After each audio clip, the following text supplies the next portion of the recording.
Berikutnya lagi lah, apa yang terjadi seandainya pembelotan hukum oleh JPU ini dikabulkan? Saya ini akan menjadi terdakwa sekehendak hati mereka. Padahal saya sudah diputuskan batal demi hukum.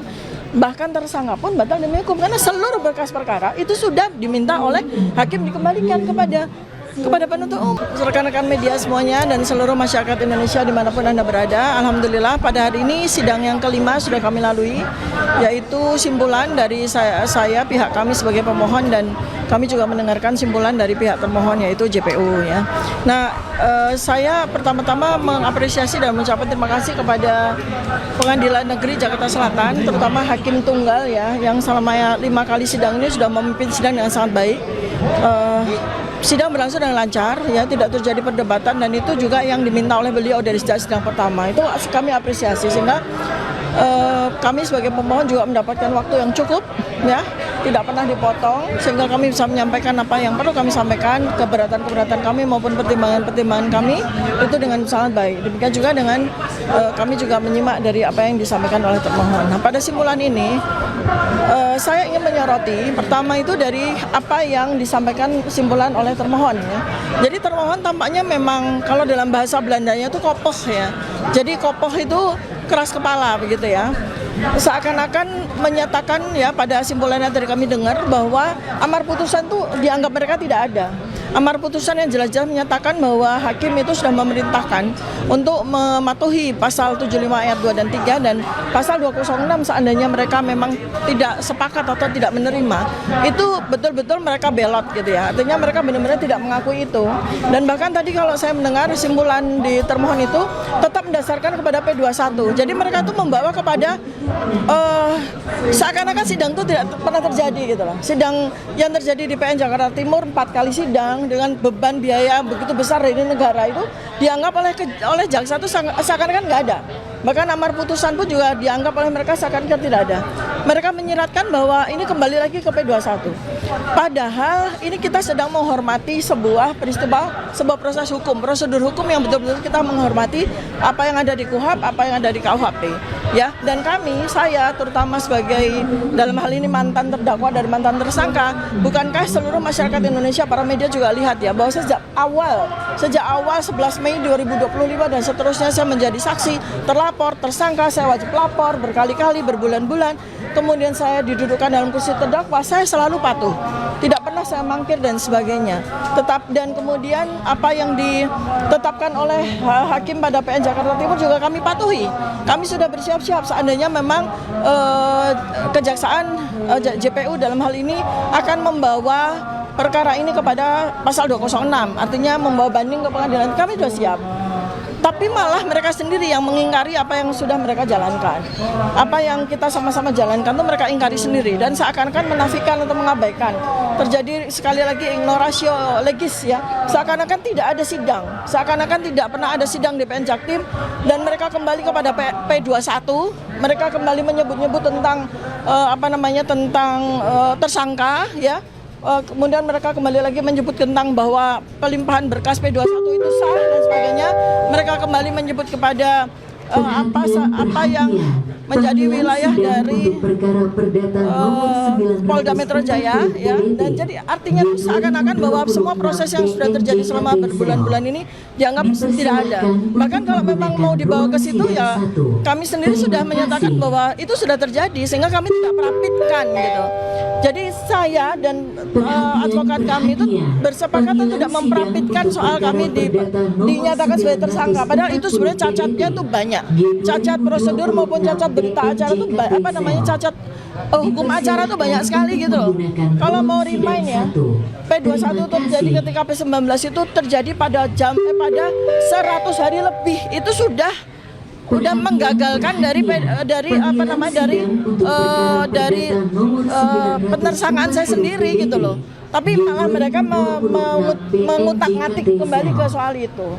Nah, kemudian saya sendiri ya, ini ada 10 halaman dari simpulan kami. Yang pertama adalah begini, kami menyatakan ya pada simpulan kami bahwa kami itu sangat menghormati hukum gitu. Kami itu sangat menghormati hukum. Semua yang ada pada KUHP dan semua yang ada di KUHP itu sangat kami hormati. Tapi mereka malah tidak menghormatinya, malah mereka menggunakan undang-undang yang ada di bawah KUHP seperti SEMA dan sebagainya, ataupun KUHP lamanya sudah kadaluarsa seperti itu malah mereka pakai sebagai pijakan mereka itu ya. Padahal kami ya sekarang sudah kita sama-sama kita bersepakat bahwa sejak 2 Januari 2026 KUHP baru itu sudah kita jalankan gitu loh. Jadi yang kita pegang ya itu gitu ya. Kemudian berikutnya lagi lah, apa yang terjadi seandainya pembelotan hukum oleh JPU ini dikabulkan. Saya ini akan menjadi terdakwa sekehendak hati mereka. Padahal saya sudah diputuskan batal demi hukum. Bahkan tersangka pun batal demi hukum karena seluruh berkas perkara itu sudah diminta oleh hakim dikembalikan kepada penuntut umum. Artinya posisi saya sebagai tersangka pun tidak ada gitu loh. Jadi kalau seandainya peradilan ini tidak memutus apa yang kami minta dalam petitum kami, artinya saya disandera sebagai terdakwa dengan sewenang-wenang, dengan semena-mena, tanpa hukum gitu loh. Di luar hukum, tidak ada koridor hukum apapun yang memberikan fasilitas kepada saya untuk disandera sebagai terdakwa ketika amar putusan dari PN Jakarta Timur itu sudah diketok palu oleh hakim gitu ya. Jadi seperti itu yang kami pertahankan supaya sekali lagi tidak terjadi kepada warga negara Indonesia yang lain, tidak terjadi kepada anak bangsa yang lain. Posisi yang dihormati oleh hukum disewenang-wenangi oleh aparat penegak hukum sendiri ya. Itu kemudian terakhir dari saya, nanti akan diteruskan kepada advokat saya ya. Sekali lagi, pasal 75 ayat 4 itu tidak ada pada putusan PN Jaktim, tetapi itu yang digunakan oleh termohon, oleh jaksa penuntut umum. Itu namanya sekali lagi itu ignoratio legis, pembelotan hukum. Sedangkan kita betul-betul patuh kepada hukum. Artinya kalau memang mereka, sekali lagi ini saya tekan, mereka tidak puas dengan putusan hakim, mereka boleh menggunakan pasal 206. Itu loh.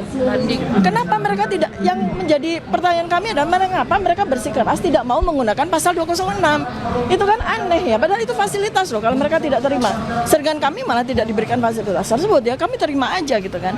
Seperti itu ya. Kemudian berikutnya lagi adalah sekali lagi, ini juga tadi saya juga melihat ya, karena mereka itu kepepet, tidak punya dasar yang jelas, apalagi ahli mereka kemarin juga dicecar oleh para advokat kami ya, dan pada akhirnya ahli itu juga bersetuju dengan pendapat-pendapat kita, tidak bisa memberikan argumentasi yang jelas.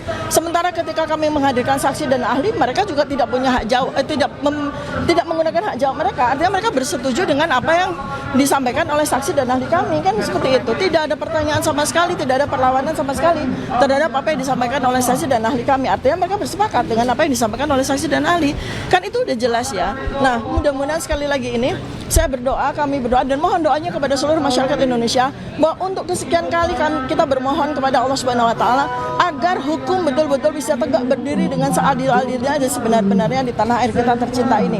Mudah-mudahan mudah-mudahan keputusan yang diberikan oleh Hakim Tunggal pra-peradilan dari PN Jakarta Selatan ini menjadi hadiah bagi kita untuk hari ulang tahun kemerdekaan Republik Indonesia ke-81. Amin. Ya, terima kasih. Assalamualaikum warahmatullahi wabarakatuh. Silakan. Saya lanjutkan ya. Sebenarnya dari kesimpulan jaksa tadi itu jelas pelanggaran itu bukan hanya pelanggaran undang-undang, tapi juga pelanggaran dari putusan pengadilan. Putusan pengadilan tidak ada yang mengatakan mereka diperintahkan untuk merubah redaksi dan sebagainya, tidak ada. Batal demi hukum dan itu dikembalikan. Nah, kemudian status dari terdakwa dikembalikan tersangka, ini kan aneh juga gitu loh.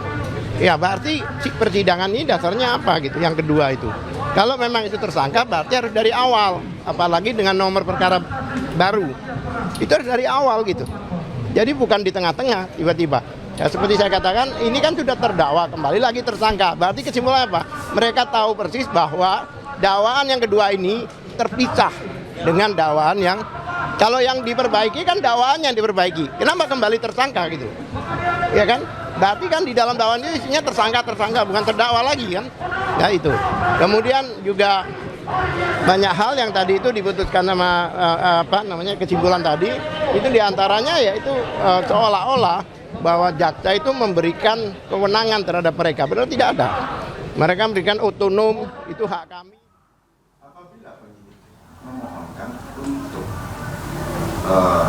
melakukan pencekalan terhadap seseorang yang berdasarkan bukti atau keyakinan dari penyidik itu patut dicegal karena hal-hal perkembangan dikhawatirkan melarikan diri. Penyidik ataupun dalam hal ini kepolisian hanya bermohon ke instansi yang berwenang untuk melakukan pencegahan, kira-kira seperti itu. Nah, boleh nggak imigrasi menolak? Oh, kami tidak setuju. Oh, kami setuju. Apakah itu mutlak harus diluluskan permohonan dari seorang penyidik? Tidak, karena di pasal 91 itu dikatakan bahwa orang bisa dicekal karena surat dari kejaksaan, salah satunya dari kepolisian tadi. Tidak dikatakan di dalam undang-undang imigrasi bahwa imigrasi harus memverifikasi benar atau tidaknya. Jadi berdasarkan surat dari kepolisian itu harus dicekal. Pengertian dicekal ini kan belum tentu menjadi terpidana, tetapi yang bersangkutan diperlukan kehadirannya untuk menyelesaikan proses hukumnya. Jadi kalau pertanyaannya imigrasi perannya apa, ya perannya hanya administratif mencatat di pasal 91. Selanjutnya, kalau dalam hal ini penyidik melakukan permohonan, kemudian tindakan konkret yang berakibat seseorang itu tidak bisa melakukan perjalanan keluar adalah tindakan konkret siapa? Pemohon apa yang dimohon? Tindakan Konkret yang membatalkan sehingga seseorang itu tidak bisa keluar negeri, itu tindakan konkret si pemohon apa yang dimohonkan? Oh, maksudnya apakah kepolisian atau imigrasi? Sebetulnya dua-duanya, Pak. Dua-duanya. Karena apa? Yang memohonkan, yang berkepentingan kepolisian, yang menerbitkan secara administratif dan melakukan cekal itu adalah imigrasi. Karena begini, ya, kepolisian berkepentingan atas subjeknya, orangnya. Imigrasi berkepentingan atas dokumennya. Jadi orang prosedurnya kalau kena cekal gitu, lalu misalnya pergi ke luar negeri, paspornya kan akan diambil di bandara. Dan di bandara muncul catatan. Nah, itu kepentingannya imigrasi. Jadi tidak bisa kemudian dikatakan ini kepolisian, ini imigrasi. Menjadi ranah keduanya kemudian. Begitu. Berarti ada tindakan konkret dari imigrasi sehingga seseorang itu bisa terhalang keluar negeri, ya. Oh iya. Maaf. Oh iya. Nah, kalau menurut saudara ahli, supaya sempurna persidangan ini dan tunduk kepada keputusan yang mulia, apakah ya ideal orang imigrasinya ditarik kemari supaya itu termohon? Karena begini. Belum dikomplit gitu. Saya minta pendapat aja. Iya. Iya, begini. Apa namanya, di dalam hukum ya, secara umum itu ada skurs, ada hukum, ada perbuatan, ada pertanggungjawabannya. Sekalipun kepolisian itu bermohon, tapi kalau surat itu tidak diterbitkan imigrasi, maka kan cekalnya tidak akan terbit. Jadi mengapa kemudian dua-duanya ditarik ya? Karena kepentingan pemohon ada pada termohon 1 dan termohon 2. Ya. Terima kasih pencerahannya, Pak ahli. Baik, terima kasih Pak. Silakan dulu termohon.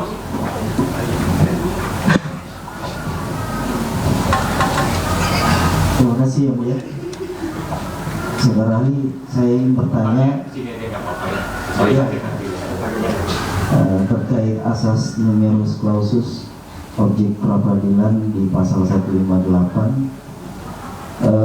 Mohon saudara ahli jelaskan karakteristik kompetensi absolut lembaga pra-peradilan dalam sistem hukum acara pidana Indonesia, itu KUHAP.